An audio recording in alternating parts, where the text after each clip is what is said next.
Welcome. Take a deep breath. Let the noise of the present slip away. You're not here to remember your to-do list. You're here to drift, gently, into the folds of time. Tonight, we'll journey into the heart of ancient Rome. Not the shining marble columns of the Forum, not the roaring triumphs of generals nor the whispered schemes of senators. No, we begin in shadow, in straw, in silence. This is not the Rome of the elite. This is the Rome of the forgotten, of the owned, of those whose names are unrecorded, whose lives passed beneath the mosaic floors they cleaned. And through them, slowly, quietly, we'll rise. Groves and auction platforms, pass through storms of ash and echoes of rebellion, and end our journey beneath chandeliers and silver platters, where power no longer feels like freedom. So close your eyes, if you like. Let your body relax. And imagine. Chapter 1. Waking under the master's roof. The floor beneath you is stone, cold even in summer and in winter a quiet cruelty. Your blanket is a wool scrap, rough and worn thin. Beneath it, a heap of straw. Not fresh straw, the kind that pricks and smells faintly of dust, vinegar, and mold. Your back has learned not to complain. You open your eyes to darkness. No sun yet. No warmth in the sky. Just the faint glow of the kitchen hearth, the last embers from last night's fire. That hearth will need to be rekindled. That is your task. You do not stretch. You do not yawn aloud. To do so would be noticed. And you have learned. Being noticed is dangerous. You rise quietly, your linen tunic stiff from the previous day's sweat and soot. The sandals you slip on are not yours. They are the house's. Everything here belongs to the dominus, the master, you included. The villa around you still sleeps. But the house breathes. Stone creaks under the weight of time. Wind murmurs against shuttered windows. And somewhere a mouse scurries near the storeroom where grain is kept locked. In the kitchen, the hearth is a pile of ash and spent wood. Your fingers stir it gently. You search for the ember, not dead yet, only sleeping. With patience and breath, it stirs. With kindling, it lives. The smoke is thin and bitter. It clings to your hair, your skin, your teeth, but it is welcome, because fire means life. And where there is fire, the master's breakfast will be made, and you will remain useful. And usefulness is what keeps you fed. As the flame rises, so does the day. Other slaves emerge from their corners and alcoves. Some carry water jars from the cistern. Others haul sacks of flour, legs bowed under the weight. No one speaks loudly. Voices are hushed. The house must not be disturbed before it wishes to be awake. In the corridor, footsteps, soft, deliberate. The steward. He does not stop, only glances once and moves on. You breathe again. In a wooden bowl, you mash herbs into oil. This will flavor the master's porridge. You must not spill. Yesterday, the girl who spilled a cup of wine was struck across the face and sent to the stables for a week. You have not seen her since. The kitchen fills with steam, the sharp scent of garlic, the earthy aroma of lentils. It is not your breakfast. You will eat later, perhaps, if anything is left. There is no clock in the villa. Time moves with the sun and the mood of the master. But your body knows when he will rise. You've memorized the rhythm, the opening of the shutters, the creak of the bedroom door, the soft bark of his dog. You carry the tray through the atrium. The mosaic tiles beneath your feet depict Neptune, god of the sea. You walk across his beard every morning. Outside, the air is still. The olive trees stand like silent sentinels. Doves coo softly from the rooftop. Beyond the villa's gate, Rome begins to stir. But you are not in Rome. You are under Rome. Not in place, but in rank. A slave. You serve. You obey. You endure. And the day has only just begun. The day unfolds with ritual precision. Every action repeated, every mistake remembered. By now, the master has eaten. He prefers figs with his bread, warm milk, and honey when it's available. You carried the tray to his chamber door, then stood with lowered eyes as the steward took it from your hands. You did not speak. You were not spoken to. Back in the kitchen, the cleanup begins. Wooden bowls scraped. Bronze pots rinsed in rainwater. The oven swept clean of ash and coals. You rub your hands with the same water. The soot leaves streaks behind. No one tells you you've done well. No one tells you at all. Soon, the lady of the house calls for her slaves. 2 women go to her chamber to brush her hair and lay out her jewelry. You are not chosen. You are too low. She does not know your name. Instead, you are sent to the triclinium, the dining room. The couches must be recushioned, the floor swept. Tiny pieces of yesterday's bread litter the mosaic. You kneel to gather them. A sudden laugh echoes from behind a curtain. The master's son, perhaps. A boy born to sandals with laces, to tunics stitched in color. You do not look up. Later, a visitor arrives. You know by the sound of the gates. The steward's voice is sharper, commanding. A senator, you hear? Perhaps a friend of the family. You catch a glimpse of his toga, bright white with a deep purple stripe. Wool finer than any you've touched. He does not see you. He does not need to. To him, you are part of the villa. A fixture, like the lampstands, like the cracked tiles in the peristyle. At midday, the light is harsh. The sun climbs over the villa's walls, casting angular shadows. You are sent to the courtyard to tend the garden. There, the smell of rosemary and damp soil wraps around you. Your hands dig into the earth, warm and yielding. For a moment, it is not unpleasant. There is peace in labor when no one watches. A small lizard darts between the stones. A pigeon lands on the edge of the fountain and drinks with jerky movements. You wipe sweat from your brow and continue pulling weeds. Then, a noise, a dropped amphora. Not yours. Someone curses. Then silence. You do not look toward the sound. You do not react. The rule is simple. Attention invites consequence. You finish your task, carry the weeds to the refuse pit, and return with fresh herbs for the cook. No one thanks you.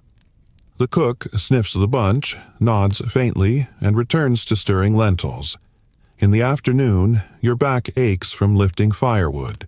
Your feet burn from errands to the granary. Still, you do not rest. Rest is not given.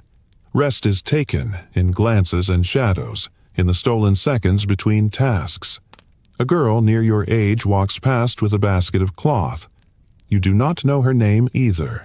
Slaves change often. Sometimes they are sold. Sometimes they vanish. There is a rhythm to this life, but no melody. Only repetition.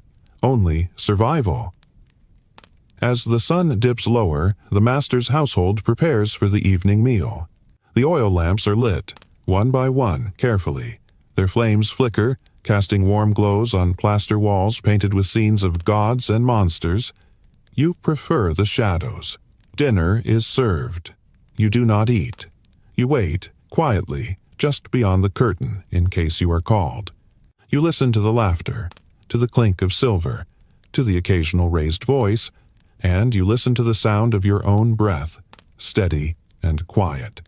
When the meal is over, you help carry the dishes away. Some meat remains. Later, when the steward is gone, you and the others may divide it. It is a small comfort, and one you dare not count on. By nightfall, you return to your straw. Your feet are blistered. Your hands are rough, but you are still here, still unpunished, still unseen. The house quiets. The oil lamps are extinguished.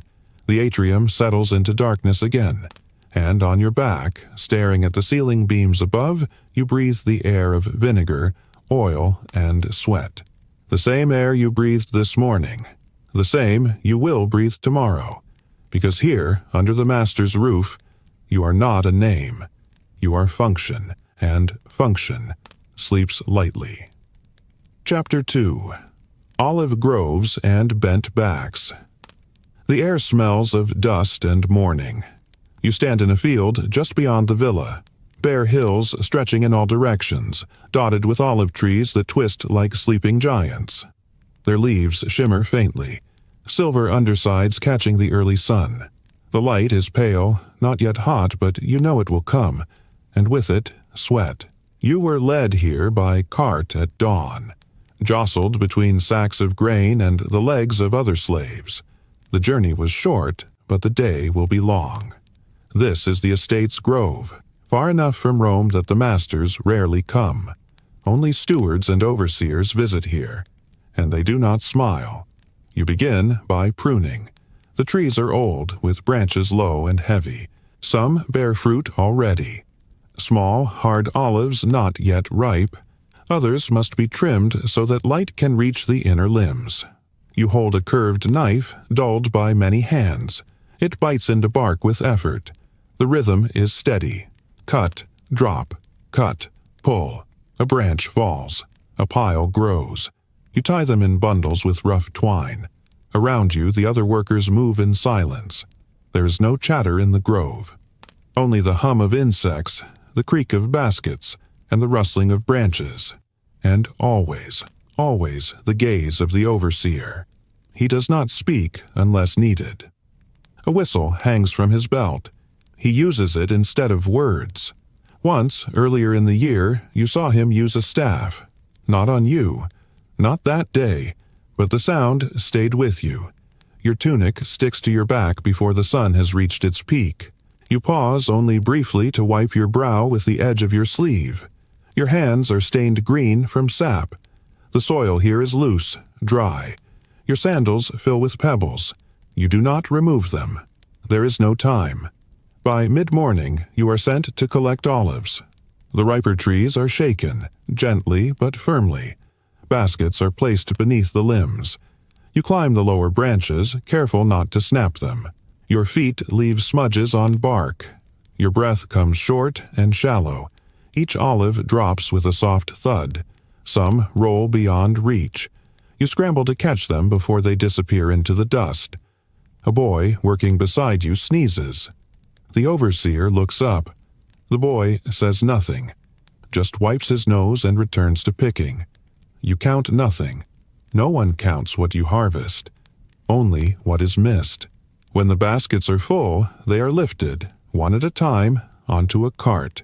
You help carry them, though your arms are numb from holding branches. The cart's wheels groan under the weight. In the shade of a large tree, someone is pressed to the ground, ankle twisted. Two others drag him aside. The overseer does not look. You drink water sparingly from a shared jug. It is warm, tinged with clay. You savor each swallow. Lunch, when it comes, is dry bread and a handful of figs. You eat quickly. There is no rest after. Afternoon brings sorting. The olives are spread across woven mats, sorted by size, color, and ripeness. You crouch in the sun, separating fruit, your fingers sticky with oil. A bee lands on your arm. You do not swat it. You wait until it leaves. As shadows lengthen, the grove quiets further. Birdsong returns. The sun begins its slow descent. And still you bend. Still you carry. Because this is the rhythm.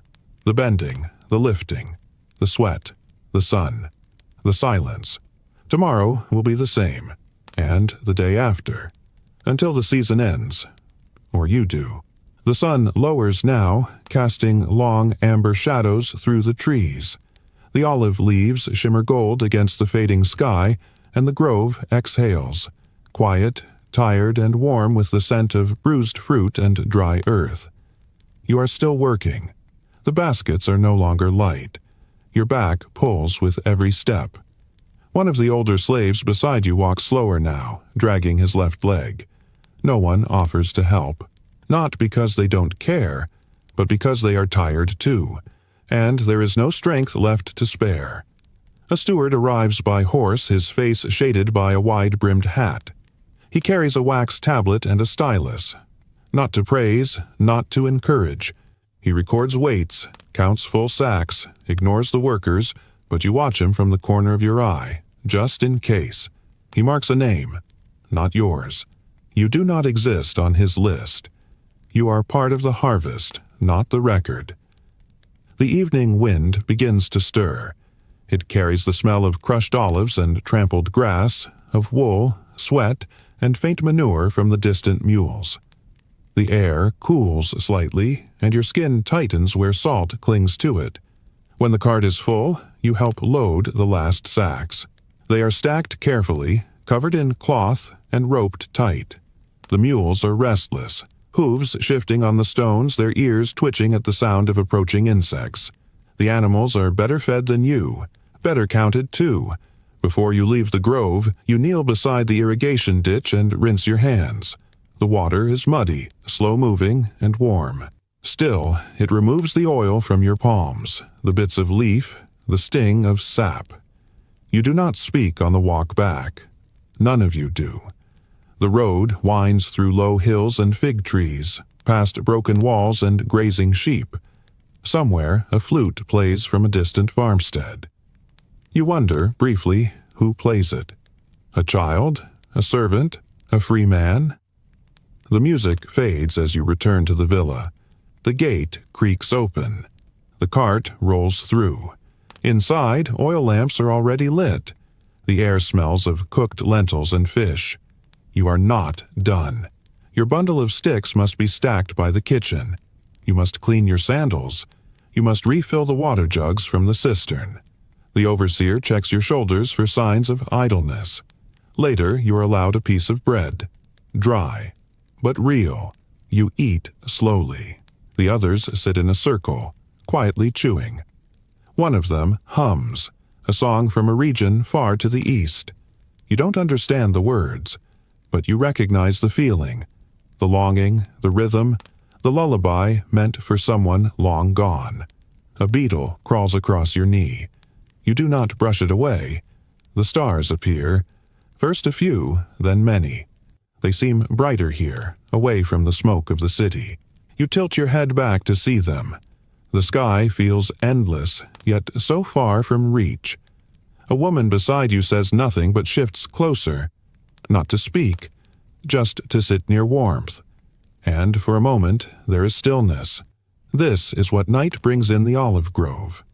Not peace exactly, but the end of motion. A pause. You curl again on straw, your legs sore, your mind quiet. The same grove waits for you tomorrow. The same trees, the same sun, the same silence. And so, you close your eyes beneath a roof not yours, on land not yours, in a life not yours. But you are alive, and that, here, is enough. Chapter 3. Punishment, Stones, and Public Shame. The morning begins with an eerie stillness. Even the birds around the villa seem hesitant, their chirps softer, more spaced apart. You rise as usual, from your bed of straw, brushing dried leaves from your tunic. But something in the air is different.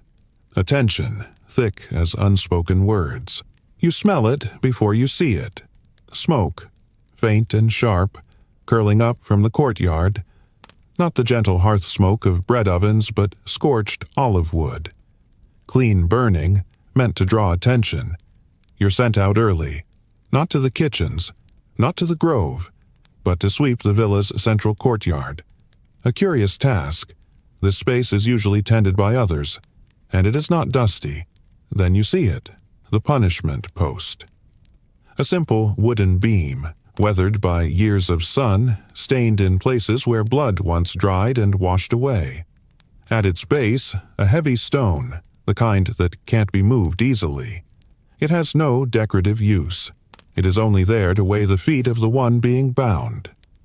A young man stands nearby, barefoot, arms bound behind him with cord. His face is expressionless, but his jaw tightens now and then. He was caught trying to barter with a house slave from another villa. Forbidden. The master sees it as theft, disobedience. He will be made an example. You do not stare. You know better. You sweep slowly, careful not to kick dust too high. The courtyard is already clean. A few others begin to gather, quietly as if drawn by instinct. No one is told to watch, but you all know you're meant to. The master does not appear, but the steward does, and with him a guard. The man at the post is tied upright, arms stretched along the wooden beam. The stone keeps his feet in place. It is ceremonial now, more than practical. The blows fall, evenly, deliberately. You do not count them, but you feel each one in the stillness between, not because of sound, but because of silence.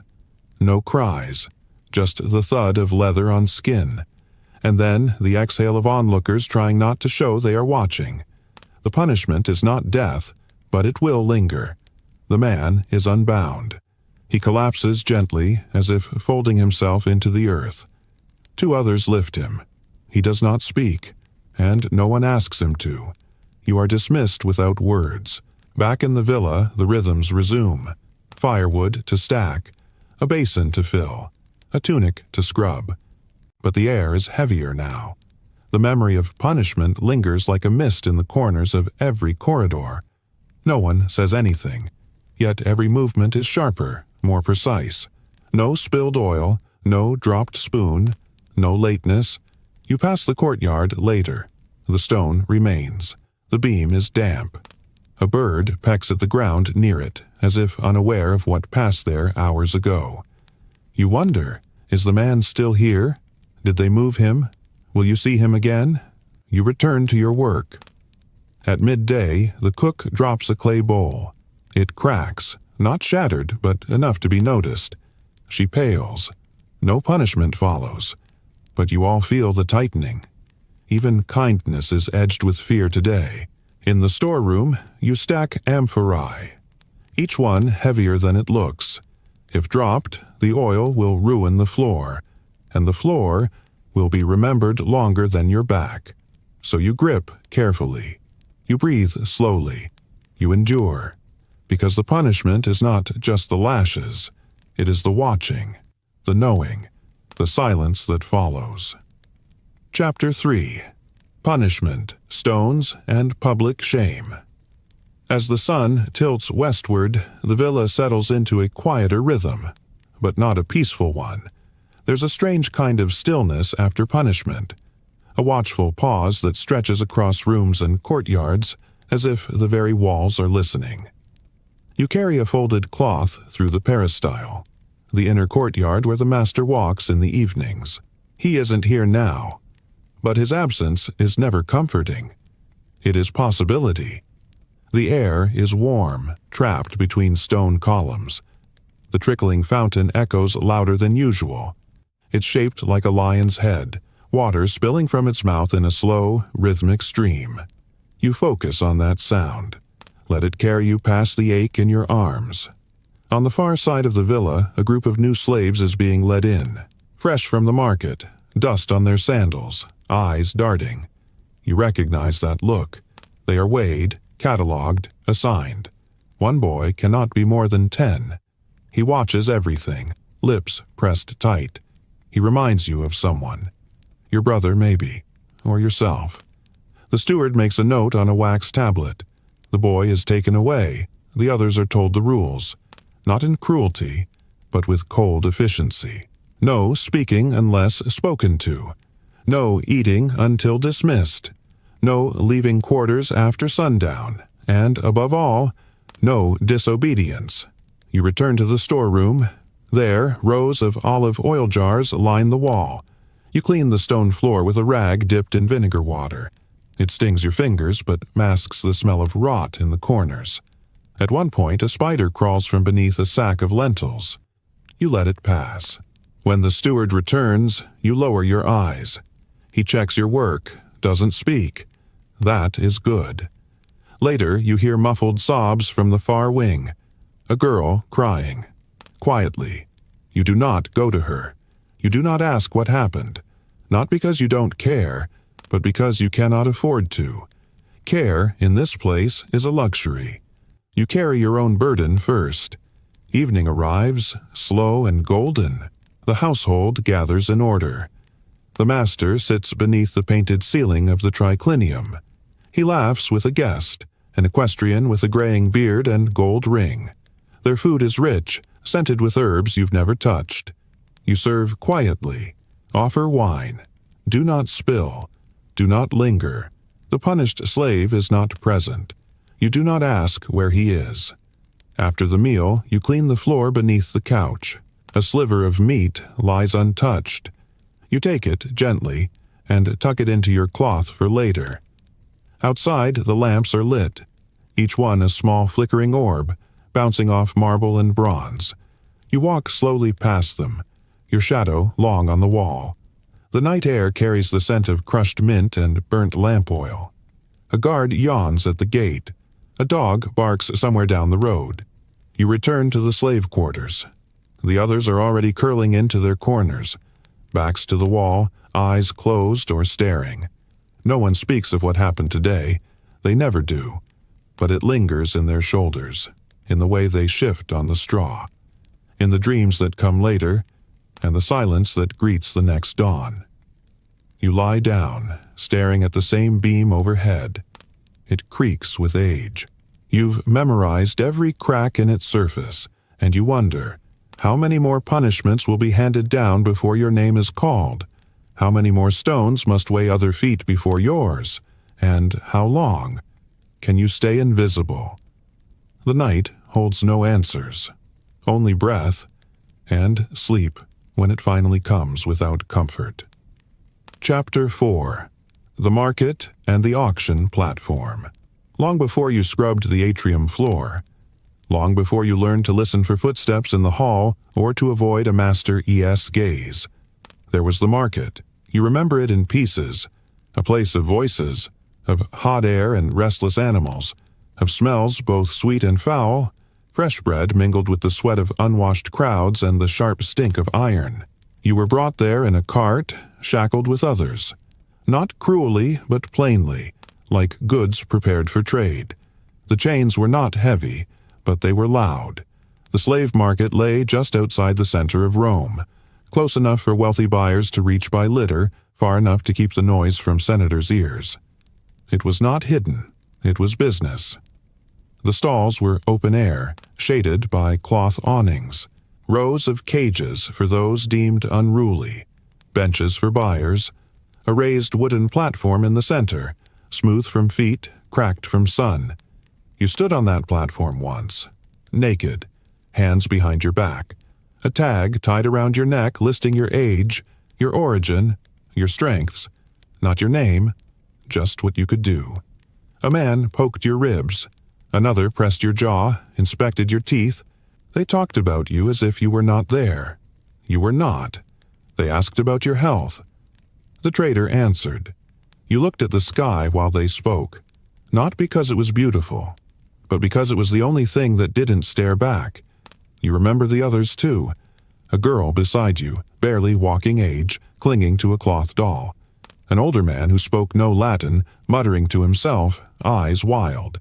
Some were sold in minutes. Others waited all day, sweating under the sun, blinking through dust.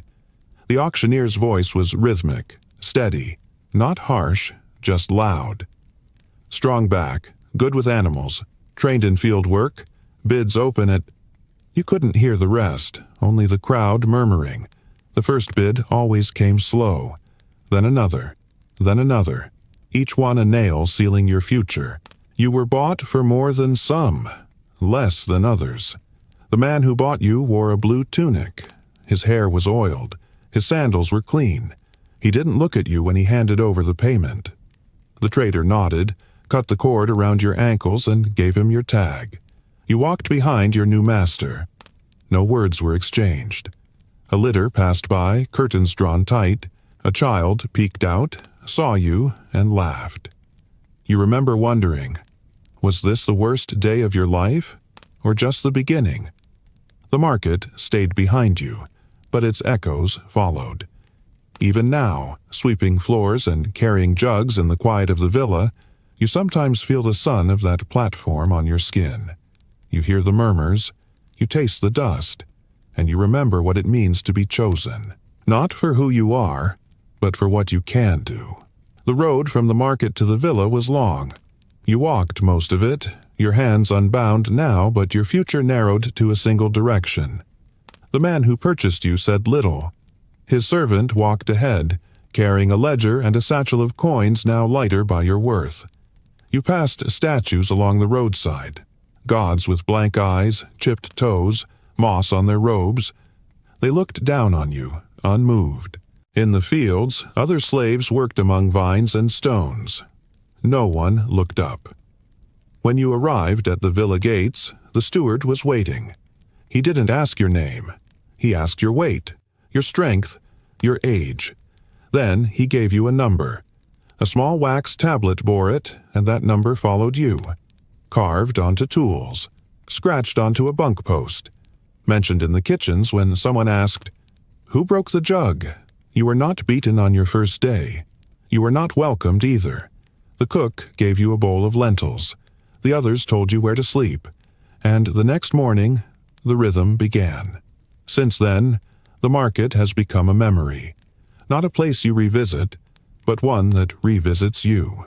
When new slaves arrive, you see it again in their posture, how they hold their hands, the way their eyes scan the floor. You recognize the stiff way they sit during meals, the way they flinch at raised voices. Some ask quiet questions, others ask none. You remember a girl once, brought in with a cut on her hand, still bandaged from the trip. The steward didn't notice. The wound festered. She was gone by the next month. Another man arrived who claimed to have been a soldier. He had scars on his forearms and a look of someone used to giving orders. By week's end, he was quieter.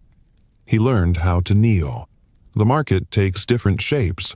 Sometimes it is a stage, sometimes a storeroom, sometimes just a whisper. Where were you bought? Which trader? How much did he pay? Not all who pass through it stay in villas. Some are sold to mines, to quarries, to farms in distant provinces where the winters are harder and the punishments quieter. You heard once of a boy sold to a mill. He was harnessed like a donkey. He turned the grindstone until his legs failed. The man who told you this said it with no malice, just fact, because the market does not choose who survives, it only sells. Back at the villa, you are told to clean the storeroom. You sort amphorae, sweeping dust from corners where rats hide. You find a broken tag once, faded ink, no longer legible. It might have been yours, or someone else's. You turn it in anyway. Outside, a new litter arrives, gold trim on the curtains. A man steps out, smelling of wine and salt. He's here to inspect the villa. You kneel. He glances once, then steps past. You remain still until he's gone. And later, in the quiet of night, you lie on your straw bed, eyes closed, and the creaking of the villa gates in your memory becomes the creaking of the market platform, the wooden boards beneath your feet, the voice of the auctioneer. And though you are no longer there, part of you always is, because the market does not end when you are sold. It echoes in every order you follow, in every task you perform, in every day you wake not as a person, but as a possession. And as you drift into sleep beneath the same sky you once looked up at in chains, you remind yourself you are still here, and in this world, that is its own kind of survival. Chapter 5. In the Arena's Shadow. The air smells different here, not of hearth smoke or olive trees, but of sweat, iron, and dust. You have been transferred, sold again, not to a villa, but to a place of discipline and display, the ludus, the gladiator school. Its walls are high, the cells narrow, the routines strict. You wake on stone, with no straw, in a tunic that itches and sticks. The lanista, the master of fighters, calls out commands before dawn. He doesn't need cruelty. Pain is already woven into the stones beneath your feet. Your hands grip wooden swords, heavy and splintered. Your shield bruises your arm, but you hold it anyway. You're not here to learn survival, not really. You're here to learn rhythm, posture, and showmanship. The audience that awaits you beyond these walls will not see a man. They will see a performance. That's what matters. Every morning, you practice drills until your legs tremble. You fall, you rise, you bleed through your tunic, and you do not cry out. Even the wind seems quiet in this place. The others train beside you. Some once wore armor in war, others chains in mines. No one boasts here. The silence is a kind of prayer. Your feet carve paths into the sand of the training yard, alongside dozens of others, all walking the same narrow road. You are taught how to bleed without panic, how to fall with dignity, how to strike for the crowd. The weapons you touch are replicas now, but they will not be forever. You eat well here, better than in the villa, because strong bodies make better shows. The food is not a kindness, it's an investment. One day, you hear the list. 3 names read aloud, chosen for the upcoming exhibition. Yours is not among them. You feel a sharp relief, tinged with guilt. The chosen men sharpen their blades under torchlight while the rest of you sleep. By morning, they're gone. The gate closes behind them with a weight that echoes through the yard. When 2 of them return days later, one limps, one stays silent, and one never returns. No one speaks of him. His blanket is folded, his name not repeated. You train harder the next week. Every step is more precise, every breath more measured. You know the lanista is watching. He notices those who fear pain, but respects those who respect the blade. You keep your head low.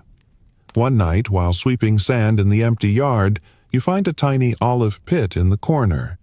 You stare at it for a while. It takes you back to the grove, to silence beneath trees, to sweat without applause. That life was hard. But this one feels narrower. The grove bruised your body. This place polishes your fear. In the darkness of your cell, you hear cheers from the Colosseum across the city. The matches go on, with or without you. Each cry from the crowd is a distant reminder. Your day will come. Maybe not soon, but eventually. You don't know if you'll be ready. You just know you'll go when called. Because here, not being chosen is only a delay, never an escape. You wake before the sun. The cold of the stone pressing into your back, your arms stiff from yesterday's drills. The ludus is already stirring, footsteps echo down the corridors, sandals slapping the ground in rhythm. You rise, pull your tunic tight, and step into formation, just like the others. The sand is freshly raked, smooth and even, waiting for the scars your body will leave on it today. The wooden sword is passed to you. It's heavier now, or maybe your muscles are simply too tired to care. You square your stance, block, strike, shift, repeat, again and again. Your trainer walks behind you without speaking. When you falter, he taps your shoulder. Not hard, just enough to correct. He doesn't need to yell. This place has no room for noise. During a break, you drink tepid water from a shared jug. The rim is chipped, the clay warm from the sun. You sit under a thin awning, shoulders hunched, eyes forward. 2 new recruits arrived this afternoon. One wears a scar down his cheek, the other has a missing toe. You don't ask how. They don't tell. You'll all train together tomorrow. Today, they watch silently. That's how it begins. Everyone watches before they fight. Everyone listens before they bleed. You hear more names whispered at dusk. Fighters who made it to the arena and didn't return. Some were skilled but unlucky. Some were slow. Some were too eager to please the crowd. You learn quickly that strength isn't everything. The audience wants fear, surprise, a pause before the kill. The lanista calls that the moment of spectacle. Without it, you're forgettable. And forgotten fighters aren't bought again. Evenings are quieter. The noise of drills fades. The yard empties. The light turns orange, then blue, then black. You rub oil onto your bruises, stretch your shoulders, flex your fingers. You feel your bones learning how to move differently. Slower, smarter. Each motion is no longer just effort, but calculation. You start to notice openings, weaknesses in your sparring partner's stance, the tilt of his shield, the breath before a swing. You don't say anything, but you remember. Dinner is served in silence. Bread, fish, lentils. You eat slowly, not from caution, but from the aching in your jaw. One of the older men chokes briefly. No one moves. He recovers. No one speaks. Sleep comes easier now, not because you are calm, but because you are drained. The cell is dark, dry, and cold. You lie back and count heartbeats. Somewhere in the ludus, a gate creaks open. You hear the sound of metal armor being cleaned. You hear soft grunts in the night, men practicing footwork alone in the dark. You dream of the arena again. Not the fight, but the roar. Thousands of voices rising like wind through trees. You're in the center, sword raised, eyes squinting into sunlight. You can't see the crowd clearly, just shadows, moving, watching, judging. You turn slowly, waiting for the other fighter to appear, but no one comes. You're alone. The crowd still cheers. You wake with your pulse racing. The dream stays with you. Not the fear, but the feeling of being seen, of being noticed. The sand, the sweat, the wooden swords, none of it prepares you for that. You sit up, stretch your legs, and breathe in the smell of stone and oil. Another day is beginning. Another step toward the gate. One day, your name will be called. Not because you volunteered, not because you're ready, but because it is your time. And when that moment comes, you will step onto the sand, raise your shield, and bow your head. Not to the gods, not to the emperor, but to the crowd, whose voices decide if you live or vanish without even a name left behind. Chapter 6. Spartacus, the Unbroken. His name is spoken softly at first, just a whisper passed between cells, a warning wrapped in curiosity. Spartacus. You don't meet him right away. You hear of him before you ever see his face. They say he was once a soldier, taken as a prisoner, sold like the rest of you. But something about him never bowed. He listens more than he speaks, watches everything, never flinches. He trains harder than anyone, not to impress but with purpose, as though he's studying the very shape of violence. When you first see him, it's not dramatic. He walks past your line during drills, eyes forward, arms thick with muscle, steps measured and silent. He doesn't look proud. He looks calm, focused. There's something in his silence that commands more attention than shouting ever could. Others speak of him with careful words. Some admire him. Others fear what he might become. He fights differently. In matches, he moves like water, never rushing, never wasting effort. When others grunt and swing wide, he stays low, strikes clean, finishes fast. The crowd begins to notice. So do the guards. So does the lanista. They test him, pair him with stronger men, with faster ones, with more brutal opponents. He never loses. He never gloats. He simply steps back, wipes blood from his hands, and returns to his corner. Rumors start to spread. Quiet ones. They say he speaks with others at night. Not loudly, just enough. About freedom. About escape. About how the empire bleeds men for sport and gold, and how many men it would take to stop it. You hear nothing concrete, only fragments. A plan, a path, a promise. Most laugh. Some listen. You begin to notice things. Pairs of men training longer than needed. Extra bread passed hand to hand. A guard turning his head slightly too long during gate duty. A rope tucked behind a loose stone near the bathhouse.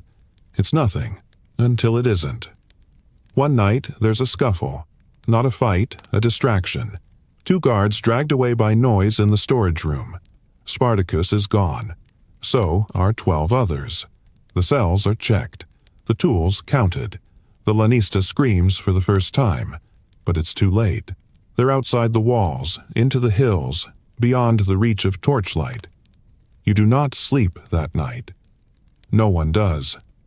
You lie on the cold floor, heart pounding, ears tuned to every distant sound.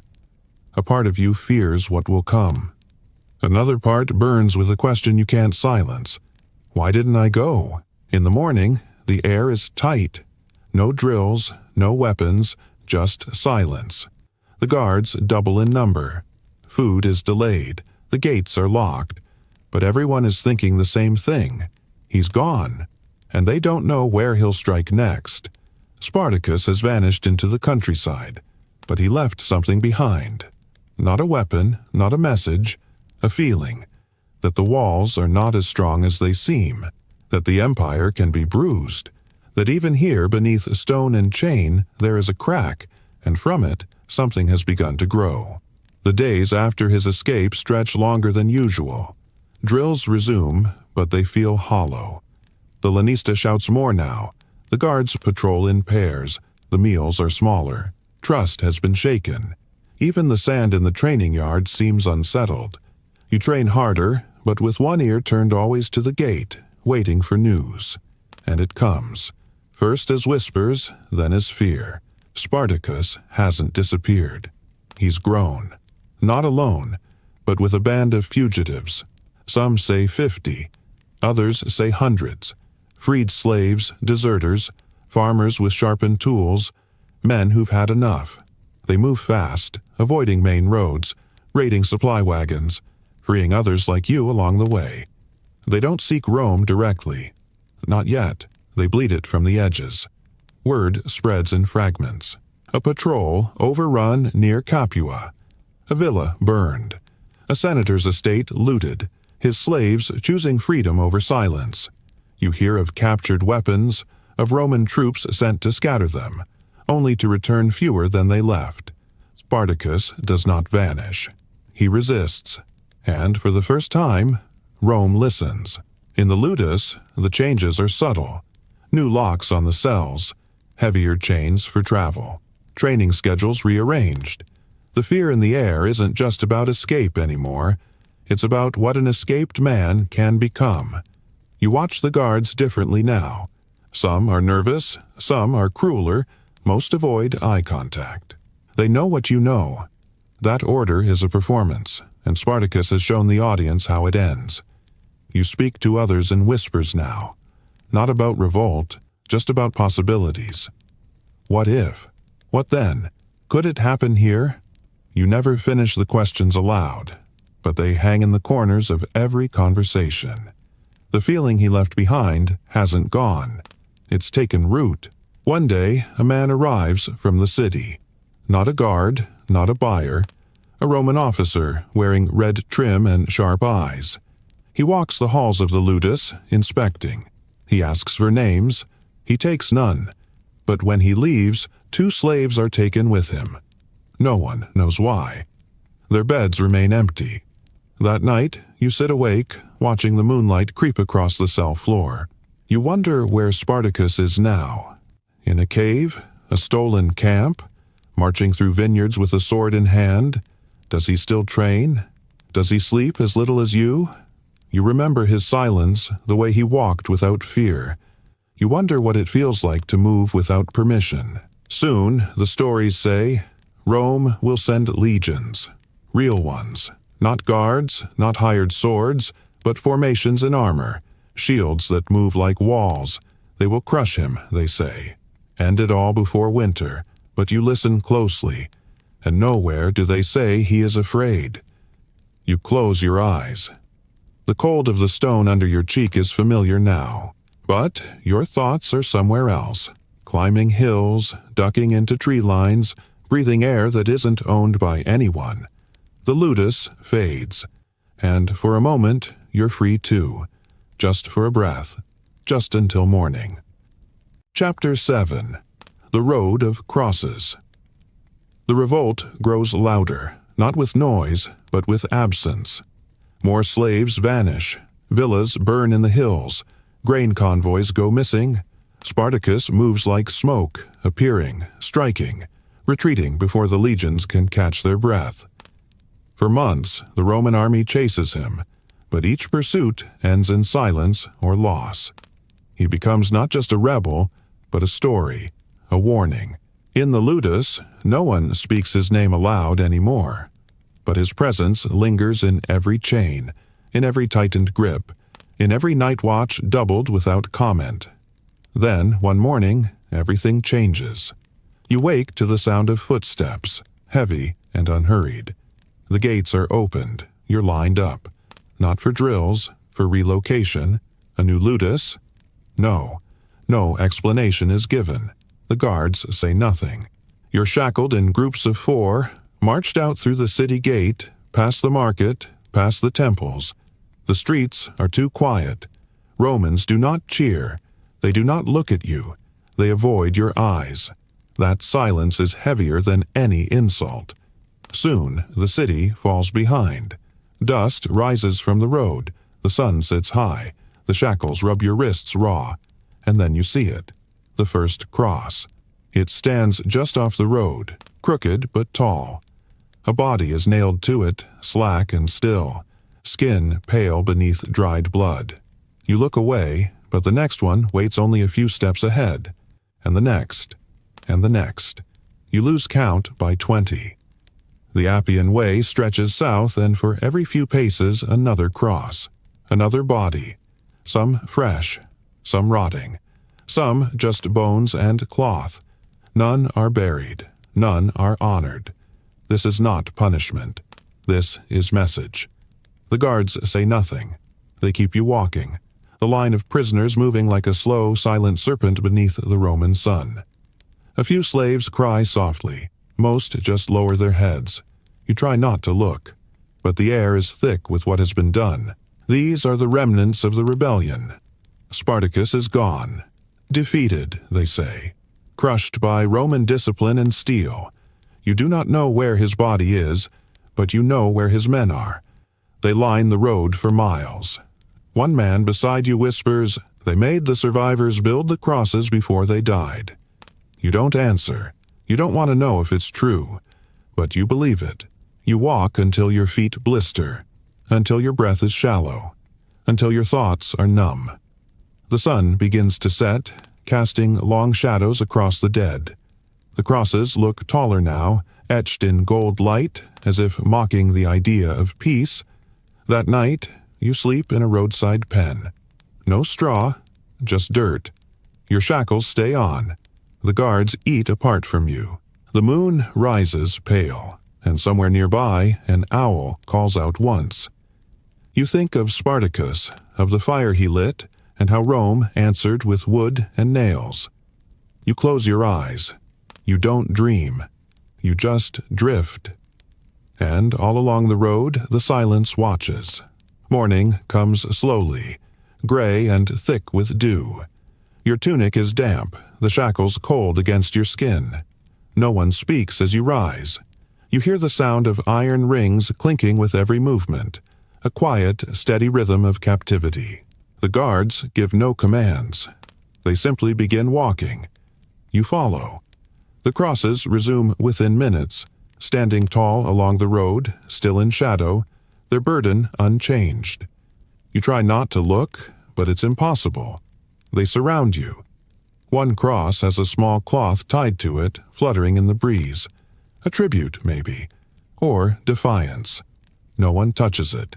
Another has birds circling above. Another leans slightly, its base cracked, the figure atop it half collapsed. The smell clings to your throat, rot and wind and dust. Your body adjusts to it, but your thoughts do not. Every step becomes a weight, not just of your own legs, but of those who came before you and those who didn't walk away. A boy ahead of you stumbles. He's young, too thin for the pace. A guard lifts a stick, strikes once across his shoulder. The boy doesn't cry out. He keeps walking. That's the rule here. Keep moving. Don't speak. Don't ask. You begin to notice how the road itself seems to bend under the burden of memory. It was once a path for soldiers, traders, senators, and litters. Now it carries ghosts. The carts pass less frequently. A merchant turns off onto another route. Even the wind seems to shift sideways, unwilling to pass too close. You pass a village. A few heads appear at doorways watching. No one speaks to you. No one offers food. Their faces are unreadable. Fear, maybe, or guilt, or simply survival. A dog barks once, then goes quiet. The line of prisoners doesn't slow. That night, you camp in another pen. The earth here is softer, damp from a nearby stream. You hear frogs, the occasional crack of a branch. The crosses are still visible, even in the fading light, silhouettes against the dying sky. You eat a small portion of bread. Hard, dry, but real. The man beside you saves half for morning. You don't speak. You just sit in the dirt, shoulder to shoulder, breathing slowly. Sleep takes longer now. Not because of pain, but because of what lingers behind your eyelids. Not just the faces, but the silence around them. Rome didn't erase Spartacus with swords. It erased him with display. It made him a warning. A row of examples stretched across the empire's proudest road. And yet, as you drift into uneasy sleep, another thought pushes through. He made them afraid. For a moment, for a season, for a breath of history, they feared what he could ignite. The proof of his rebellion is nailed into wood, but the fire he started is not so easily extinguished. Even now, you carry a fragment of it, quiet, hidden, deep within your chest. And though the crosses may stand long after your bones fade, that fragment, tiny, wordless, invisible, survives. Because ideas are not chained, and even roads of punishment must lead somewhere. Chapter 8. Ash Falls on Pompeii. You are far from Rome now, sold into a villa nestled near the coast of Campania, beneath a mountain locals revere and rarely name, Vesuvius. The sea is never far. You can hear it in the mornings when the wind shifts. The villa is smaller but busier. There are fewer guards, more gardens, more laughter. The master travels often, trading in wine and oil. You carry amphorae into cool cellars, sweep fallen fig leaves from the veranda, scrub soot from painted walls that shimmer with scenes of dolphins and gods. Pompeii lives differently than Rome. The streets are narrower, the air sweeter. People speak freely here, even slaves. You walk among fountains and temples, past bakeries and brothels. The walls are covered in words, names, jokes, prices, prayers. The marketplace pulses with spice and sweat. You've seen a senator haggle with a fishmonger, a girl feed grapes to her pet monkey, a slave in silk pour wine for a poet too drunk to stand. For a time you forget what fear feels like. But then the signs begin. First, the smell. Not of sewage or smoke, but something sharper. Sulfur. It stings the nose, dries the tongue. Then the dogs start barking at nothing. The birds stop flying.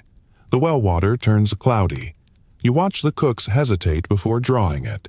Then the ground begins to move. Lightly, then more. Walls creak. Jars fall from shelves.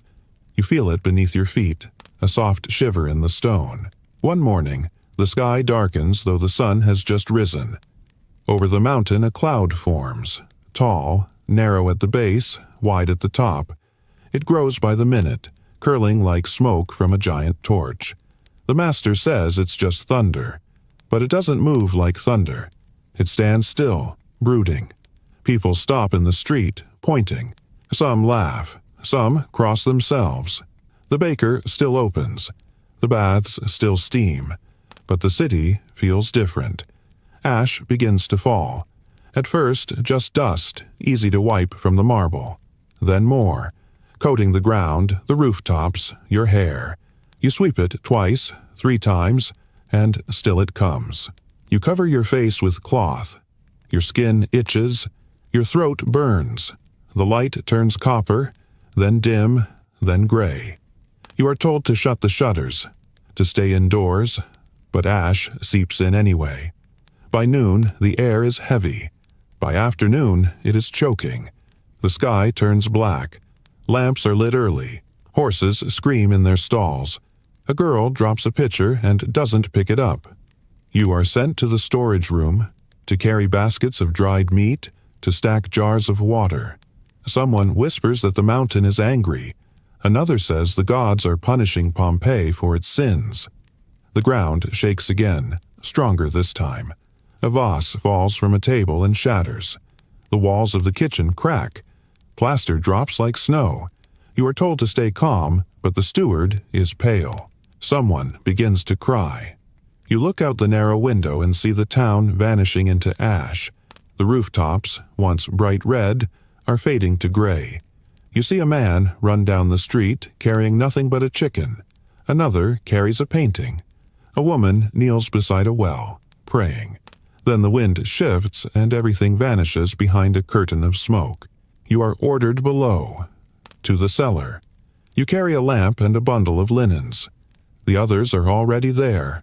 12 people huddled close. Someone brings wine. Someone else brings a knife. No one speaks for a long time. You sit against the wall, dust in your hair, sweat on your back. You hear the roof groan above you, heavy under weight. You hear tiles falling. Someone gasps when the door creaks. The ash is still falling. And above, the city is disappearing by the hour. You wake in darkness. It is still day, but no light reaches the cellar. The air is thick, dry, warm. You taste dust before you open your eyes. The others are stirring. Someone tries to relight the oil lamp, but the flame struggles. You feel it in your chest now, the heaviness, the strain of every breath. Ash is not smoke, it is weight. It settles in your lungs, in your eyes, in the folds of your tunic. You pull the cloth tighter around your nose, listen for the creak of stone above. Outside, silence. Not the silence of night or sleep, but of burial. The door is blocked. You try to push it open, but it won't budge. Someone says not to panic. Another coughs, deep and dry. The steward is gone. He ran out during the tremors and never returned. The others look to each other, then to the floor. You remember the mountain, how quiet it was before, how it rose behind the city like a god in disguise. No statues were built for it, no prayers offered to it, but it watched. And now it moves. Hours pass. The heat rises. Someone begins to dig near the door with a broken board. You help. The ash pours in like flour. Your hands are raw. Still, you dig, just enough to open a crack. Air returns. You cough hard, nearly retching, but the others cheer softly. One says they will leave in the morning. But you know morning may not come. You hear things. Not voices, but thuds. Cracks. A collapse in the distance. Roofs giving in. Stone splitting. Somewhere above, a scream. Quick and sharp, then gone. You close your eyes. You see the market, the laughing vendors, the baker pulling loaves from the oven, the parrot in the villa garden flapping its wings. All of it, ash now. Someone tries the door again. It groans. The gap widens. Ash pours in fast now. You press back against the wall. It covers your legs, your feet, your fingers. The air is hot, metallic. You hear someone praying in Greek. Another mutters in Latin over and over, a single word. Domus, home. The door gives way. The ash is waist-high in the corridor. The hallway is black, lit only by sparks of light through cracks in the roof. You wade through it, not walking, swimming. It clings to you, slows you. Every step is work. Every breath is short.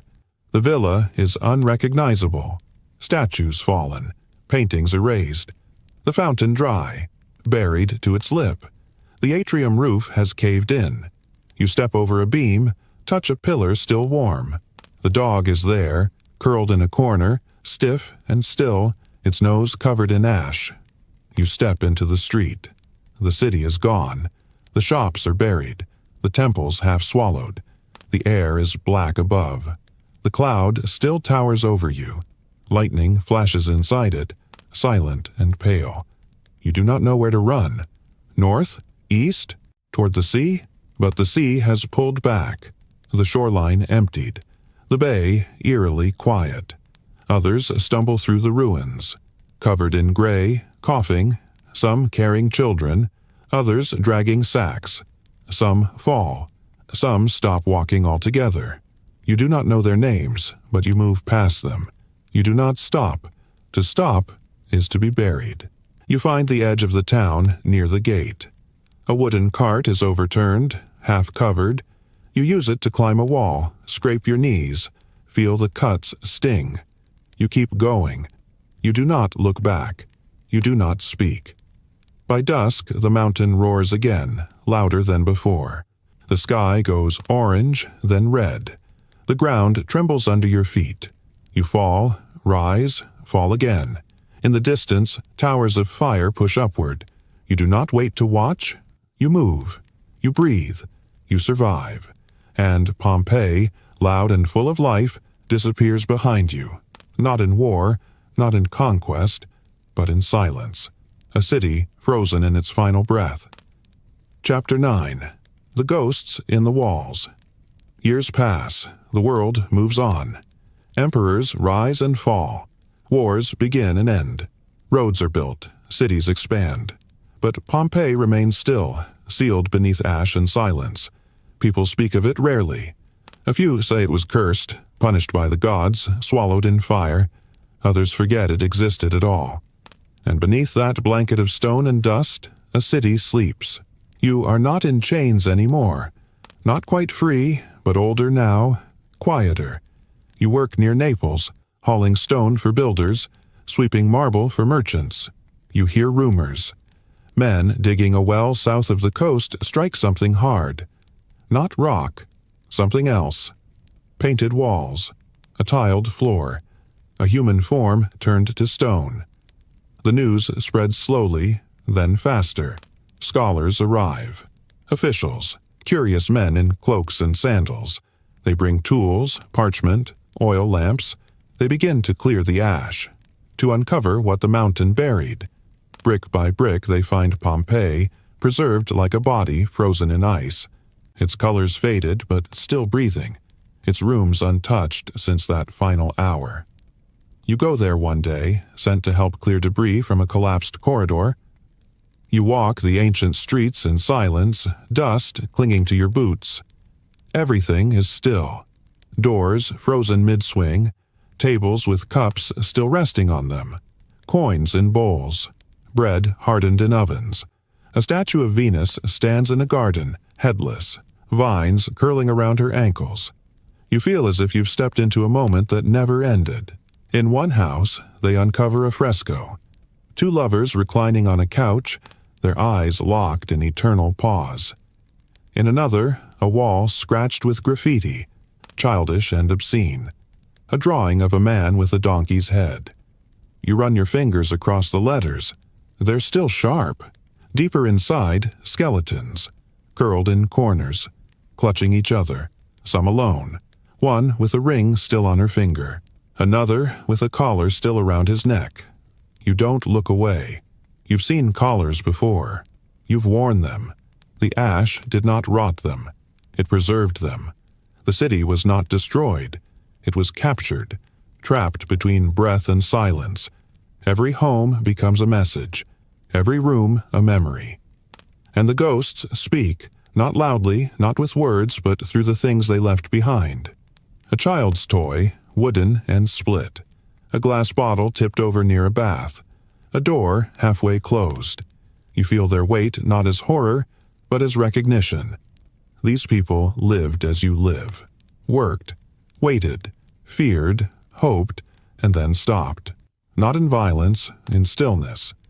One corridor opens into what was once a tavern. The counter is intact. Behind it, a shelf of empty jars. On the wall, a menu painted in faded red. Wine, bread, olives, fish. You've eaten all of those. You've served men just like the ones who once sat here.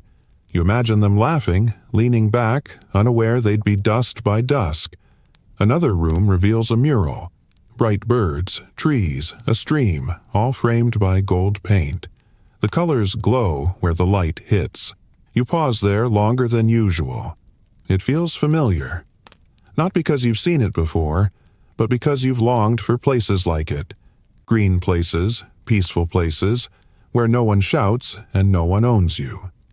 That night, you sleep in a tent near the excavation. You hear the wind pass over the ruins. You think about the woman with the ring, the slave with the collar, the child's toy, the bakery, the scribbled wall, and you realize that time did not erase them. It simply paused them. Now, the world is beginning to listen again. Pompeii breathes, not with lungs, but with memory. The ash preserved more than bodies. It preserved choices, habits, glances, errors, touches. It preserved a day.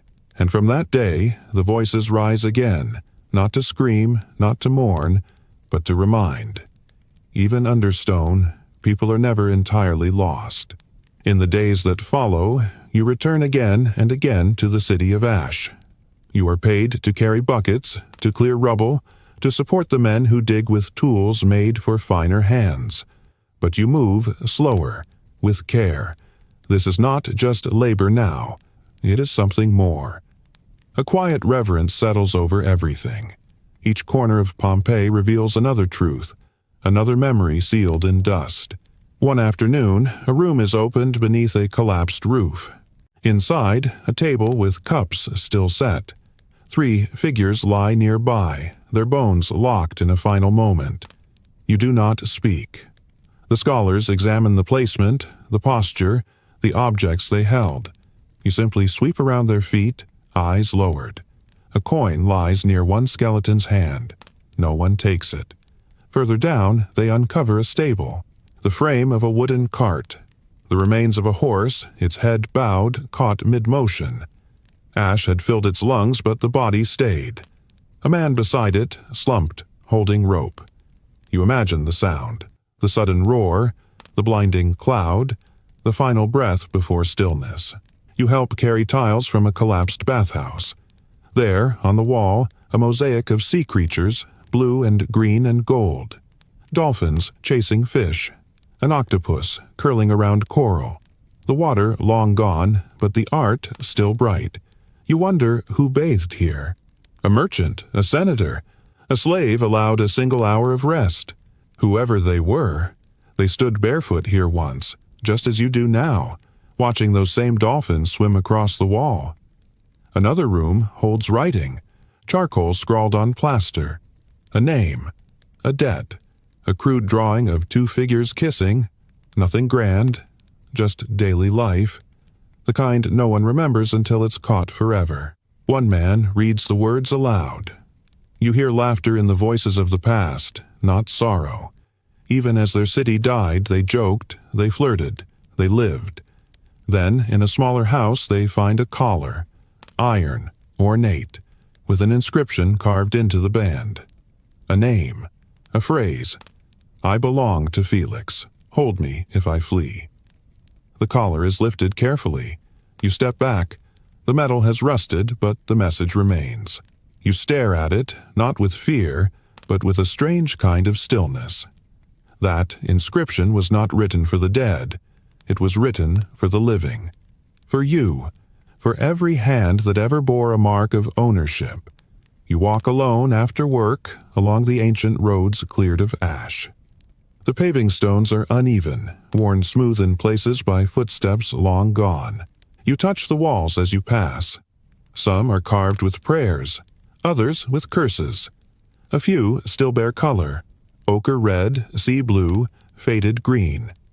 You think about how many people walked these streets, barefoot or in sandals, laughing or angry, in love or alone.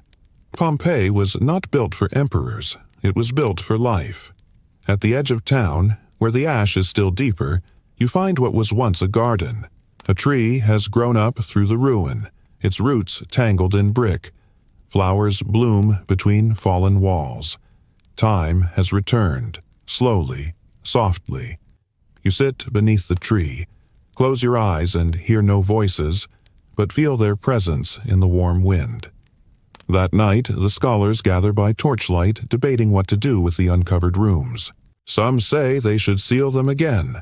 Others want to show the world. You remain quiet, listening. You wonder what the people of Pompeii would have wanted. To be remembered?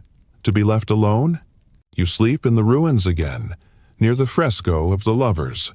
You lie on soft sand where a bedroom once stood.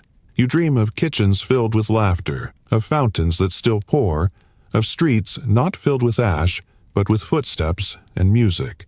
In your dream, no one runs. No one screams. The city is whole. The mountain is silent. And when you wake, it's still quiet. But you know now that quiet doesn't mean forgotten. The ghosts in these walls don't ask for pity. They ask for remembrance. You give it with every step you take, every glance at a broken bowl, every breath drawn where another once lived. Pompeii is not a grave. It is a message in stone. And you are listening. Chapter 10. The Baths and the Bread Line. Rome again. A different part now. Deeper in the city, closer to its breath and heat. You are no longer on the hills, no longer near the villas with open courtyards and olive trees. This is the Subura, the underbelly. A maze of streets that wind tight between crumbling tenements, soot-stained temples, taverns, and public latrines. Here, smoke never settles, and footsteps never stop. The air smells of cooking oil, sweat, wet stone, and too many bodies pressed into too little space. You serve in a household now, not grand, but connected. The master is a clerk, maybe more, maybe less. He walks with scrolls tucked beneath his arm and rarely speaks to you. You rise early, before light. You carry firewood through alleys still slick with evening rain. You pass sleeping dogs, beggars curled in doorways, fruit skins scattered in the gutter. No one makes way. You learn to keep your head down. Your first task is the bath. Not yours, his. You stoke the furnace, heat the water, scrub the stone. The steam fills your lungs, warm but heavy. It clings to your tunic. Your skin itches. He soaks while you wait outside, listening to the sound of splashing and idle humming. The marble is cracked.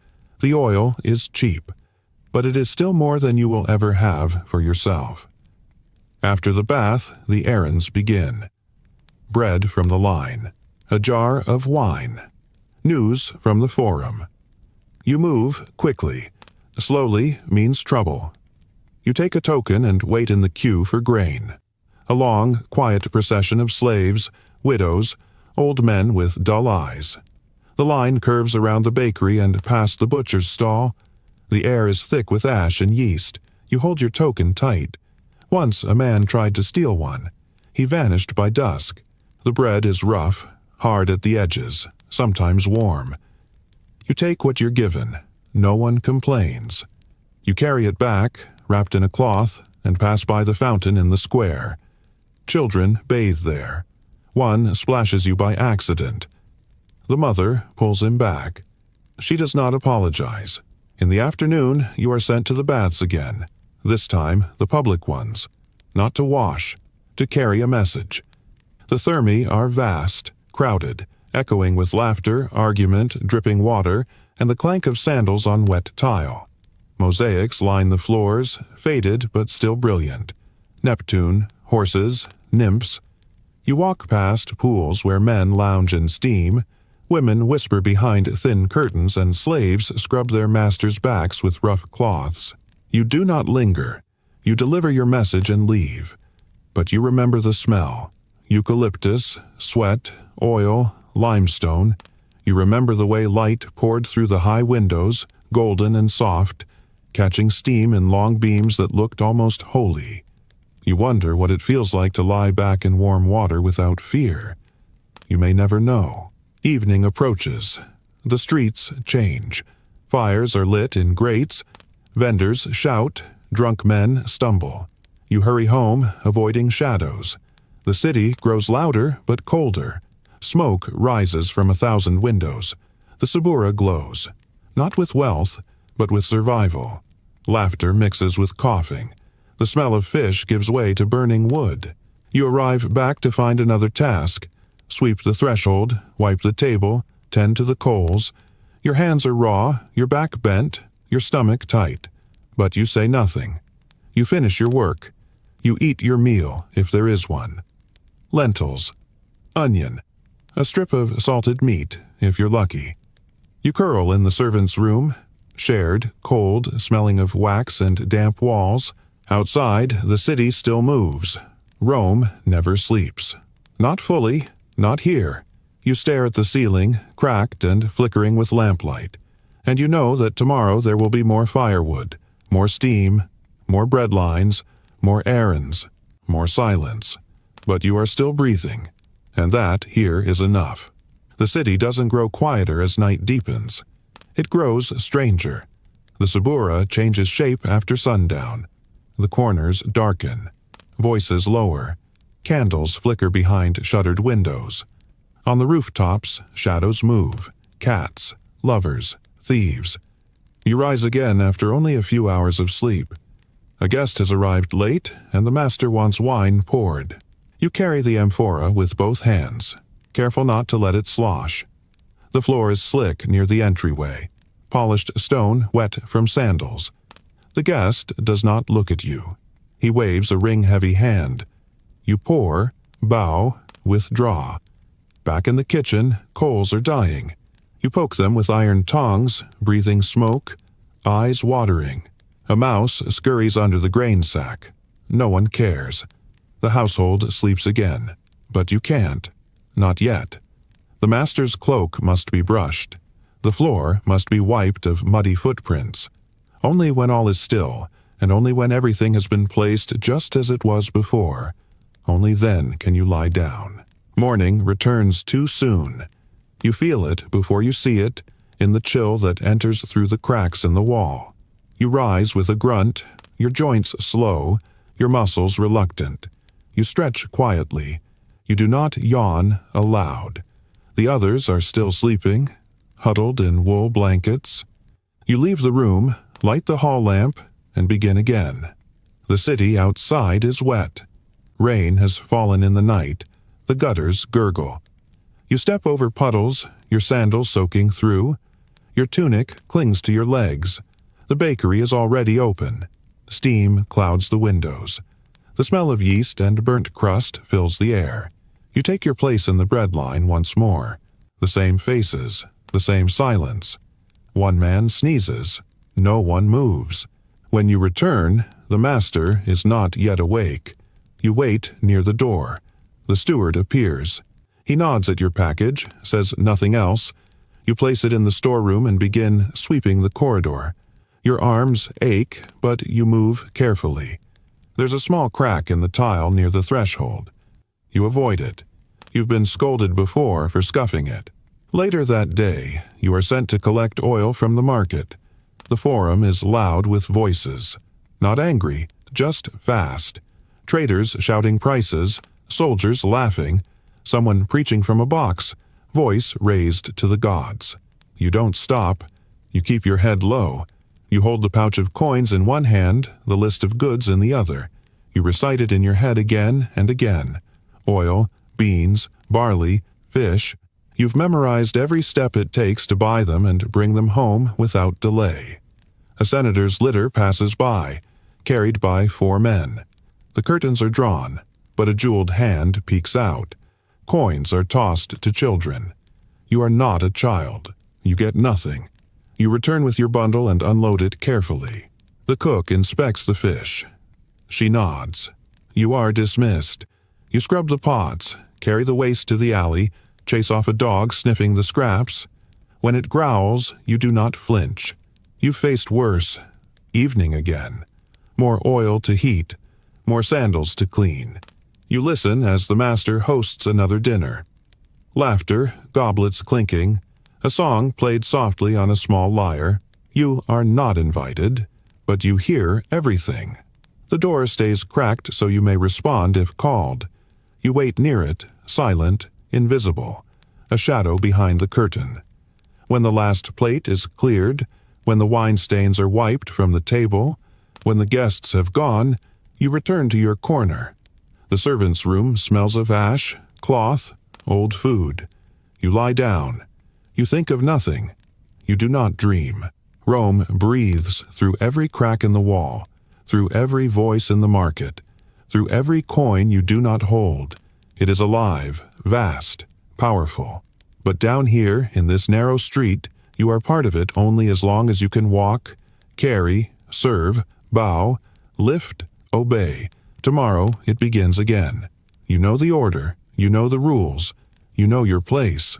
And though no one says your name when the bread is passed, though no statue is carved in your honor, you survive. And sometimes in a world like this, survival is the loudest form of defiance. Chapter 11. The Emperor's Shadow. The closer you get to the heart of Rome, the quieter people become. Not silent, just careful. Their words shrink, their gestures soften. Power here is not loud. It watches, it listens. You feel it in the marble beneath your feet, in the painted ceilings, in the courtyards where laughter ends a second too soon.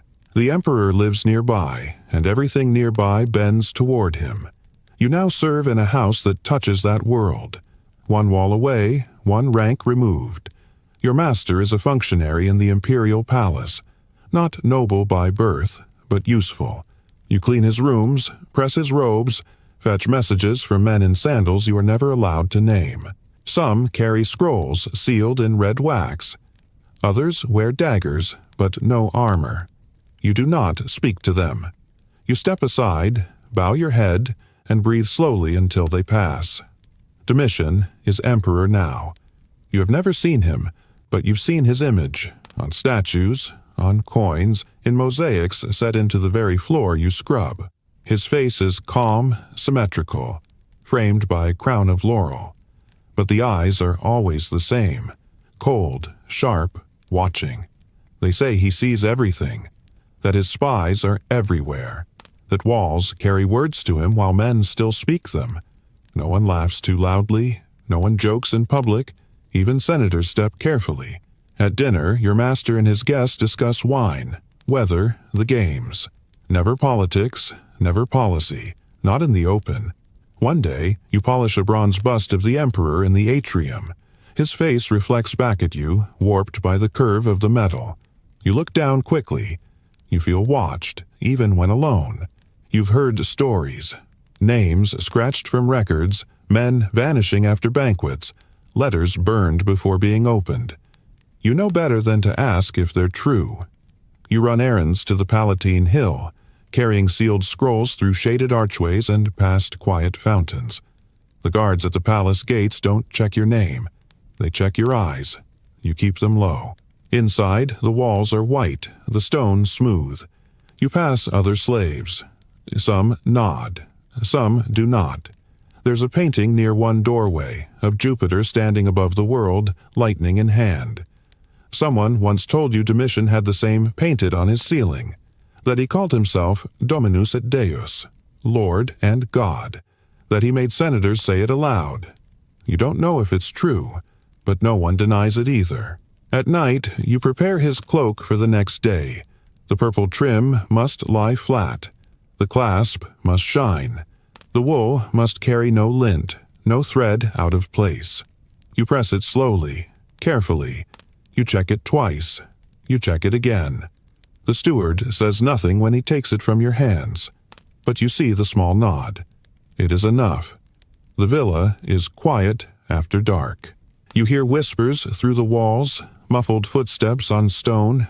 A message is passed through a back door. A name spoken once, never again. You fold towels, you arrange shoes, you pretend not to hear. That is the safest choice. Outside, the city never sleeps, but here, near the emperor's presence, it walks on tiptoe. You look out a high window and see the moon reflected in the Tiber. Soft, silver, silent. But even that calm light feels measured, allowed only by permission. You lie on your straw mat, back against the wall, eyes fixed on the ceiling. Somewhere in this building, a senator's penning a speech. A general is waiting for a summons. A poet is rewriting a line to avoid offense. And you, the one who brushes the cloak, the one who bows and waits and disappears when dismissed. You keep breathing, slowly, silently. Because here, in the Emperor's shadow, survival is not strength or speed. It is silence. It is not being seen. Chapter 12. Silver Platters and Poisoned Wine. The invitation arrives on a thin slip of parchment, folded once, pressed with a seal. You do not read it. You are handed the scroll by a steward who tells you only one thing. There is to be a banquet. Your master's household shifts as if caught in wind. Slaves scrub the floor until the mosaic gleams. Plates are counted. Drapes are changed. Oil lamps are filled and tested, their flames trimmed to even heights.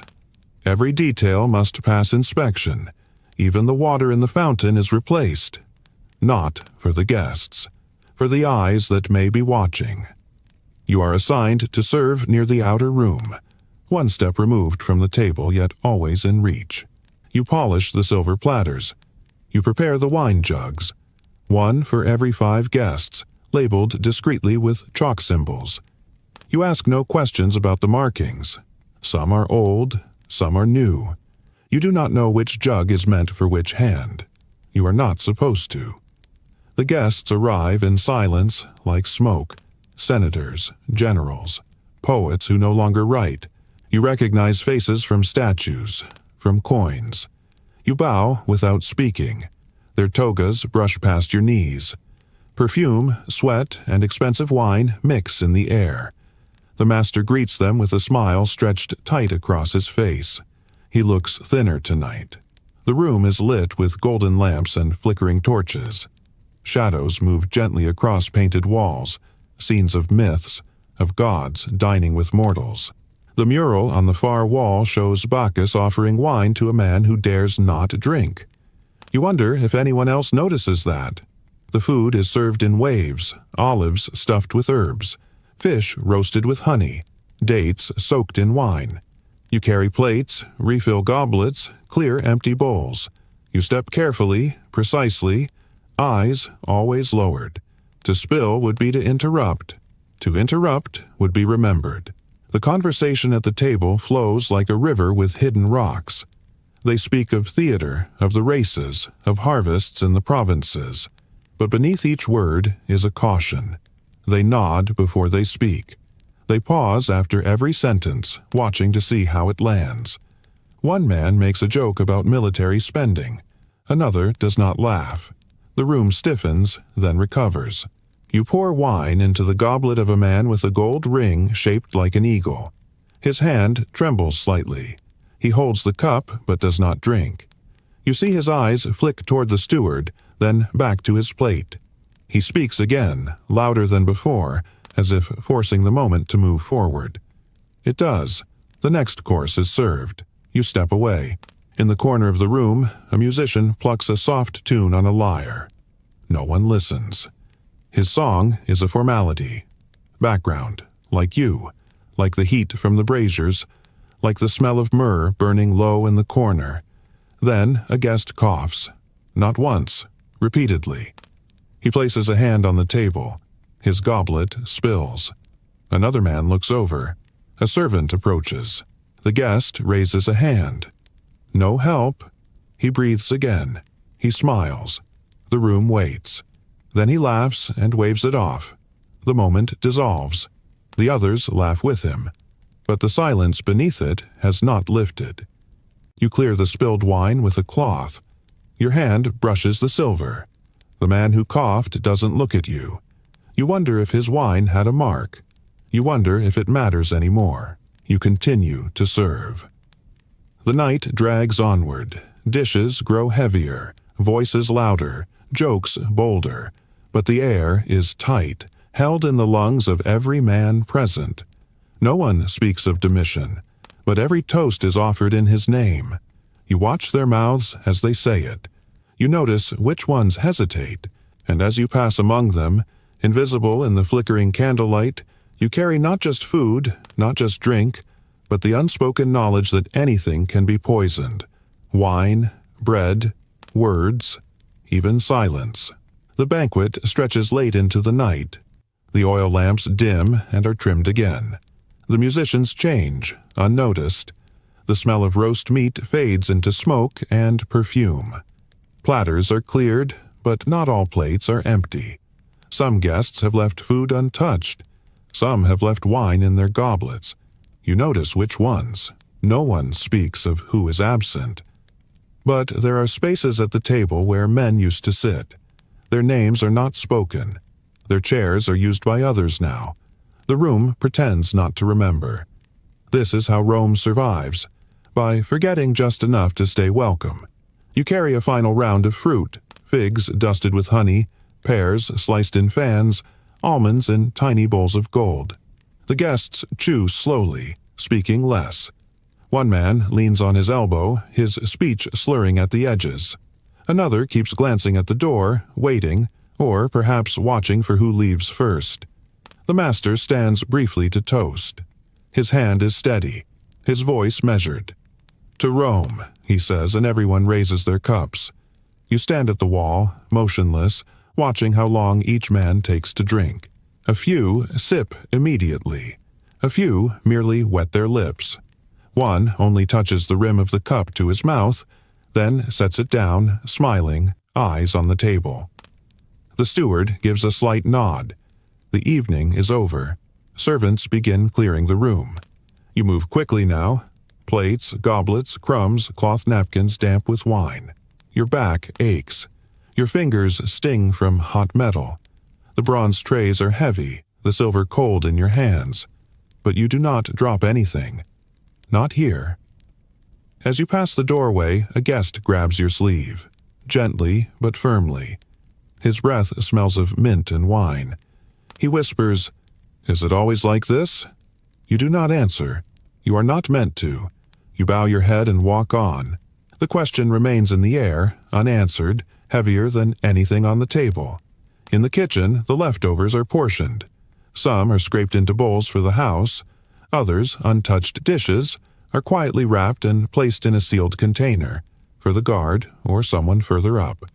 No one names who. The wine jugs are checked again. The chalk marks are wiped away. You clean each one slowly. You do not ask who drank from which. You do not want to know. Later, the master calls for water. His voice is tired, not frightened, just worn. You bring it, fresh and cold, in a bronze cup. He drinks slowly, then sits in silence by the window, eyes fixed on the distant city rooftops. You remain nearby, waiting for a dismissal that never comes. He speaks once, barely above a whisper. It's not the poison you taste, it's the fear. Then, nothing more. You step back and let the curtain fall between you. In the servant quarters, you lie awake longer than usual. The banquet plays again in your mind. The laughing guests, the full goblets, the cough that wasn't a signal, but could have been. The way each man watched the others with a kind of quiet calculation. Even the toasts felt rehearsed. You think of the emperor, his image in bronze, in stone, in the minds of every man who dared to sit at that table. He didn't need to be there. He was already in the wine. Outside, the night deepens. The wind picks up over the rooftops. A dog barks once, then stops. You turn your face to the wall and try to sleep. But your hand still smells faintly of oil, of honeyed figs, and something bitter you cannot name. And in that stillness, you understand something clearly. Rome doesn't always kill with swords. Sometimes it uses silver. Sometimes it smiles. And sometimes it simply waits for you to drink. Chapter 13. Marble and Memory. The banquet is over. The villa has quieted. But the memory lingers in the walls, in the cleaned platters, in the polished floor that still reflects faint torchlight. You move through the rooms in the early hours, gathering what the night forgot. A scarf left behind. A sandal strap broken. A wine stain half scrubbed from the mosaic where Neptune rises from the sea. No one else is awake yet. You hear only your own footsteps, your breath, the soft scrape of cloth across stone. The house sleeps, but Rome does not. Even now, the city stirs. A vendor prepares fish near the Tiber. A soldier sharpens a blade in a barrack across the wall. Somewhere, a poet scratches lines into wax by candlelight, hoping his words are not too bold. Somewhere, a slave runs before dawn with a sealed letter tucked in his tunic. And high above, in chambers you will never enter, the emperor dreams, if emperors allow themselves that luxury. You pass through the tablinum, where scrolls are arranged neatly on cedar shelves. You do not touch them, you are not permitted, but you see their labels, marked with names of provinces, tributes, temple ledgers, knowledge kept behind silence. You sweep beneath the shelves, dust rising in quiet swirls. Then you light the lamps. The day must begin. You are sent to clean the gallery. The gallery is long and cool, lined with statues of gods, generals, emperors. They stand in rows, marble shoulders squared, eyes blank, hands frozen mid-command or prayer. You've passed them before, but never studied them. Today, the steward tells you to wash the base of each one, to remove the fine grit of the past week's wind. You kneel before Mars, chisel marks still visible at his feet. His face is calm, mouth slightly open. You wonder if he was sculpted that way, or if the stone simply refused to close. Next is Minerva. Her eyes seem more alive. Her robe flows in folds too perfect to be real. You wipe the dust from her toes, careful not to scratch the platform. Behind her is a figure you do not recognize, a senator, unnamed. The plaque was once there. Now it's been removed, his name forgotten, his role unspoken. But the statue remains, mouth open, finger raised as if still offering a warning no one wanted to hear. At the far end is Domitian, larger than the others, carved from a pure white. He looks past you toward the villa's entrance as if guarding more than watching. You polish the base slowly. The stone is cold, smooth, heavy with presence. His feet are bare. His cloak rests across his back like wings. When you move, your reflection glints briefly in the floor. A moment, then gone. Later, you are sent to the storage room behind the atrium. There, under old linens and unused lamps, you find broken mosaics, fragments, colors still bright, a bit of red cloth, a painted eye, a sliver of a dolphin's tail. They are wrapped in linen, stored like bones of another house, another memory. You do not ask why they were never repaired. You simply wrap them again, set them back, and close the door. The villa quiets in the heat of midday. The master is away. The guests are gone. You rest your arms against a column in the peristyle and look at the sky, clear and sharp, the color of cold glass. You do not speak, you do not move, but your mind does. You think of olive groves, of ash falling on Pompeii, of a boy in the arena who did not come back, of the collar etched with a name, of the hand that refused to drink. All these pieces, all these moments, scattered like tiles waiting to be laid. Rome builds with marble, but remembers with silence.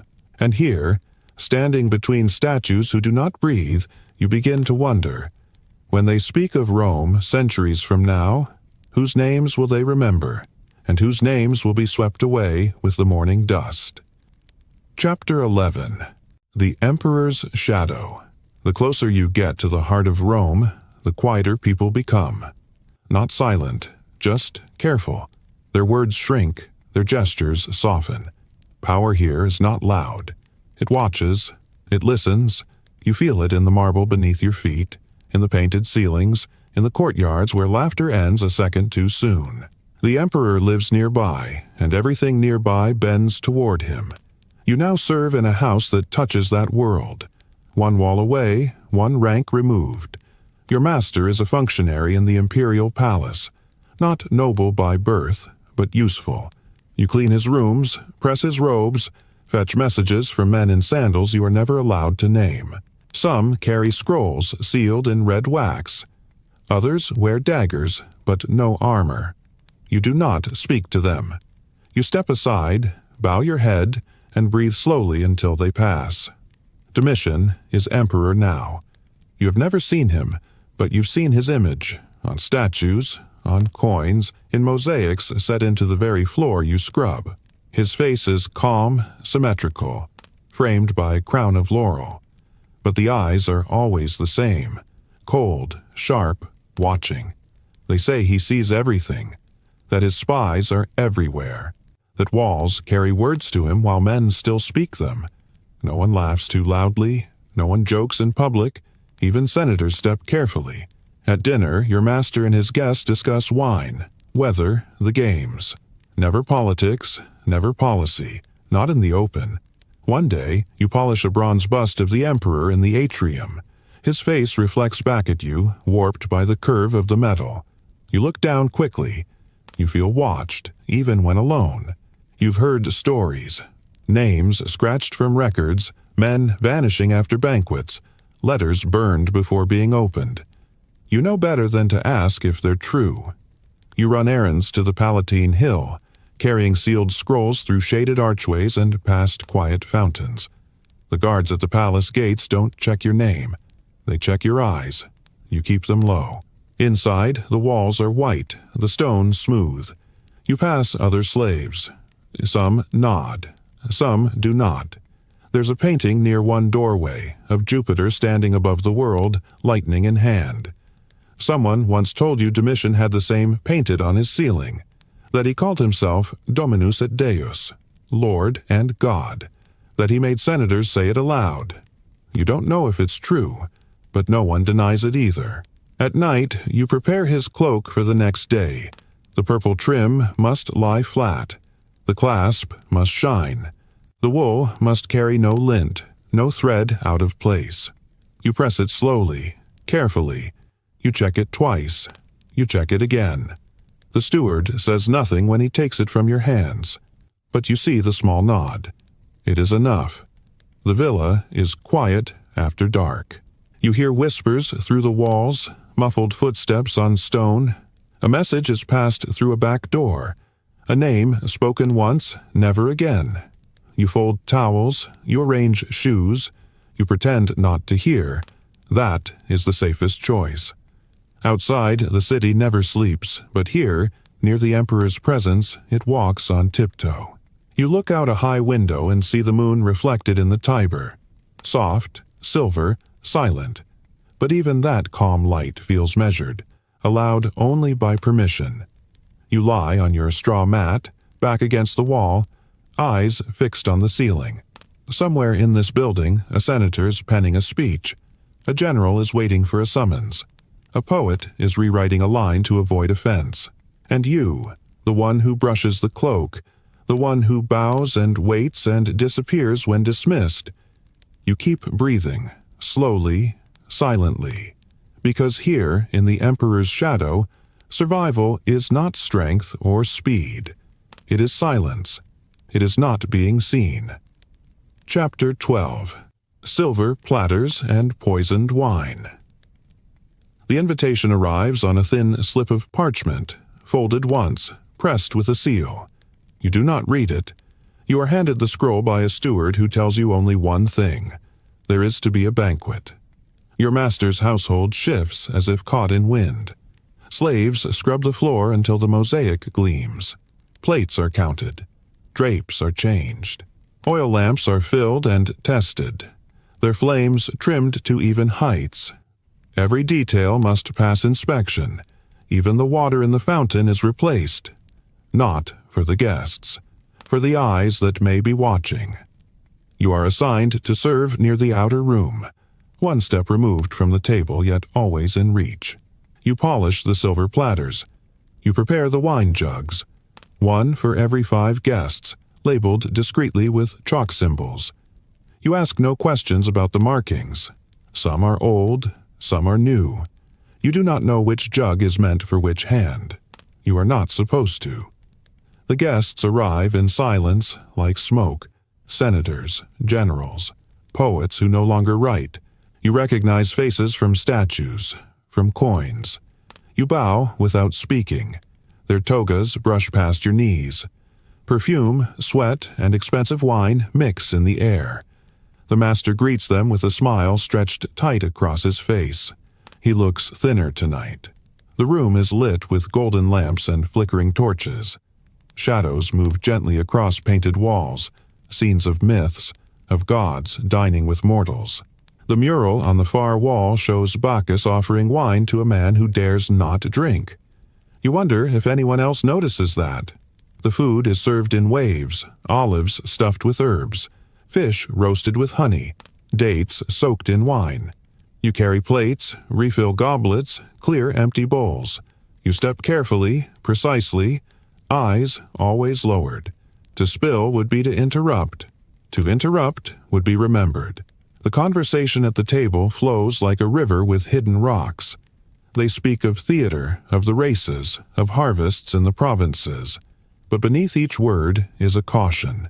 They nod before they speak. They pause after every sentence, watching to see how it lands. One man makes a joke about military spending. Another does not laugh. The room stiffens, then recovers. You pour wine into the goblet of a man with a gold ring shaped like an eagle. His hand trembles slightly. He holds the cup but does not drink. You see his eyes flick toward the steward, then back to his plate. He speaks again, louder than before, as if forcing the moment to move forward. It does. The next course is served. You step away. In the corner of the room, a musician plucks a soft tune on a lyre. No one listens. His song is a formality. Background, like you, like the heat from the braziers, like the smell of myrrh burning low in the corner. Then a guest coughs. Not once, repeatedly. He places a hand on the table. His goblet spills. Another man looks over. A servant approaches. The guest raises a hand. No help. He breathes again. He smiles. The room waits. Then he laughs and waves it off. The moment dissolves. The others laugh with him. But the silence beneath it has not lifted. You clear the spilled wine with a cloth. Your hand brushes the silver. The man who coughed doesn't look at you. You wonder if his wine had a mark. You wonder if it matters anymore. You continue to serve. The night drags onward. Dishes grow heavier, voices louder, jokes bolder. But the air is tight, held in the lungs of every man present. No one speaks of Domitian, but every toast is offered in his name. You watch their mouths as they say it. You notice which ones hesitate, and as you pass among them, invisible in the flickering candlelight, you carry not just food, not just drink, but the unspoken knowledge that anything can be poisoned. Wine, bread, words, even silence. The banquet stretches late into the night. The oil lamps dim and are trimmed again. The musicians change, unnoticed. The smell of roast meat fades into smoke and perfume. Platters are cleared, but not all plates are empty. Some guests have left food untouched. Some have left wine in their goblets. You notice which ones. No one speaks of who is absent. But there are spaces at the table where men used to sit. Their names are not spoken. Their chairs are used by others now. The room pretends not to remember. This is how Rome survives, by forgetting just enough to stay welcome. You carry a final round of fruit, figs dusted with honey, pears sliced in fans, almonds in tiny bowls of gold. The guests chew slowly, speaking less. One man leans on his elbow, his speech slurring at the edges. Another keeps glancing at the door, waiting, or perhaps watching for who leaves first. The master stands briefly to toast. His hand is steady, his voice measured. "To Rome," he says, and everyone raises their cups. You stand at the wall, motionless, watching how long each man takes to drink. A few sip immediately. A few merely wet their lips. One only touches the rim of the cup to his mouth, then sets it down, smiling, eyes on the table. The steward gives a slight nod. The evening is over. Servants begin clearing the room. You move quickly now. Plates, goblets, crumbs, cloth napkins damp with wine. Your back aches. Your fingers sting from hot metal. The bronze trays are heavy, the silver cold in your hands. But you do not drop anything. Not here. As you pass the doorway, a guest grabs your sleeve. Gently but firmly. His breath smells of mint and wine. He whispers, "Is it always like this?" You do not answer. You are not meant to. You bow your head and walk on. The question remains in the air, unanswered, heavier than anything on the table. In the kitchen, the leftovers are portioned. Some are scraped into bowls for the house. Others, untouched dishes, are quietly wrapped and placed in a sealed container, for the guard or someone further up. No one names who. The wine jugs are checked again. The chalk marks are wiped away. You clean each one slowly. You do not ask who drank from which. You do not want to know. Later, the master calls for water. His voice is tired, not frightened, just worn. You bring it, fresh and cold, in a bronze cup. He drinks slowly, then sits in silence by the window, eyes fixed on the distant city rooftops. You remain nearby, waiting for a dismissal that never comes. He speaks once, barely above a whisper. It's not the poison you taste, it's the fear. Then, nothing more. You step back and let the curtain fall between you. In the servant quarters, you lie awake longer than usual. The banquet plays again in your mind. The laughing guests, the full goblets, the cough that wasn't a signal, but could have been.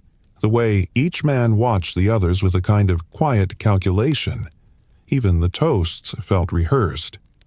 You think of the emperor, his image in bronze, in stone, in the minds of every man who dared to sit at that table. He didn't need to be there. He was already in the wine. Outside, the night deepens. The wind picks up over the rooftops. A dog barks once, then stops. You turn your face to the wall and try to sleep. But your hand still smells faintly of oil, of honeyed figs, and something bitter you cannot name. And in that stillness, you understand something clearly. Rome doesn't always kill with swords. Sometimes it uses silver.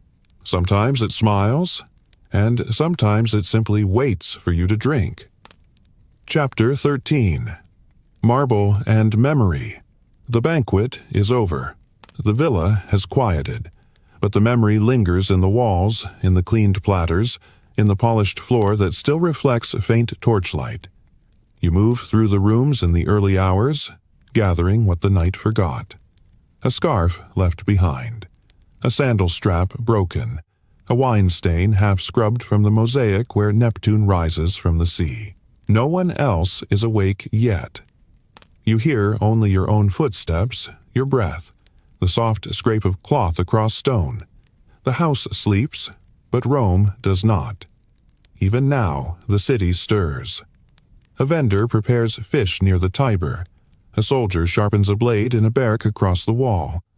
Somewhere, a poet scratches lines into wax by candlelight, hoping his words are not too bold. Somewhere, a slave runs before dawn with a sealed letter tucked in his tunic. And high above, in chambers you will never enter, the emperor dreams, if emperors allow themselves that luxury.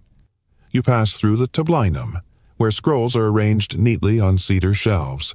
You do not touch them, you are not permitted, but you see their labels, marked with names of provinces, tributes, temple ledgers, knowledge kept behind silence. You sweep beneath the shelves, dust rising in quiet swirls. Then you light the lamps. The day must begin. You are sent to clean the gallery. The gallery is long and cool, lined with statues of gods, generals, emperors. They stand in rows, marble shoulders squared, eyes blank, hands frozen mid-command or prayer. You've passed them before, but never studied them. Today, the steward tells you to wash the base of each one, to remove the fine grit of the past week's wind. You kneel before Mars, chisel marks still visible at his feet. His face is calm, mouth slightly open. You wonder if he was sculpted that way, or if the stone simply refused to close. Next is Minerva. Her eyes seem more alive. Her robe flows in folds too perfect to be real. You wipe the dust from her toes, careful not to scratch the platform. Behind her is a figure you do not recognize, a senator, unnamed. The plaque was once there. Now it's been removed, his name forgotten, his role unspoken. But the statue remains, mouth open, finger raised as if still offering a warning no one wanted to hear. At the far end is Domitian, larger than the others, carved from a pure white. He looks past you toward the villa's entrance as if guarding more than watching. You polish the base slowly. The stone is cold, smooth, heavy with presence. His feet are bare. His cloak rests across his back like wings. When you move, your reflection glints briefly in the floor. A moment, then gone. Later, you are sent to the storage room behind the atrium. There, under old linens and unused lamps, you find broken mosaics, fragments, colors still bright, a bit of red cloth, a painted eye, a sliver of a dolphin's tail. They are wrapped in linen, stored like bones of another house, another memory. You do not ask why they were never repaired. You simply wrap them again, set them back, and close the door. The villa quiets in the heat of midday. The master is away. The guests are gone. You rest your arms against a column in the peristyle and look at the sky, clear and sharp, the color of cold glass. You do not speak, you do not move, but your mind does. You think of olive groves, of ash falling on Pompeii, of a boy in the arena who did not come back, of the collar etched with a name, of the hand that refused to drink. All these pieces, all these moments, scattered like tiles waiting to be laid. Rome builds with marble, but remembers with silence. And here, standing between statues who do not breathe, you begin to wonder, when they speak of Rome centuries from now, whose names will they remember, and whose names will be swept away with the morning dust? You, too, had learned to freeze in place, to still your breath, to let time pass through you like wind through ruined walls. Rome taught you how to disappear and remain, not as a name in stone, but as something softer, memory's quiet keeper. And still, you moved on. You carried platters at banquets where men toasted with trembling hands. You polished statues of emperors who feared their own shadows. You passed through rooms built to last centuries, yet filled with voices that feared tomorrow. You watched, you listened, you survived. Not all history is grand. Not all power shouts. Sometimes the most lasting echo comes from footsteps unheard, from hands unseen, from lives unlived in scrolls or carved into stone. Tonight you have walked beside those echoes. And now, as the city sleeps, its candles dimmed, its fountains hushed, its columns cooling under the night air, you rest too. Let your thoughts drift like ash on the Tiber. Let your breath slow. The dust has settled. The roads are quiet. The empire fades into dreams. Thank you for spending this journey with us. If you felt something tonight, if the silence of ancient lives stirred something still inside you, let us know in the comments. What part of this story stayed with you the longest? And if you'd like more journeys like this one, gentle and deep into the quiet corners of forgotten worlds, do consider subscribing to The Drowsy Historian. Until next time, may your sleep be deep, your dreams peaceful, and your memory long. Good night.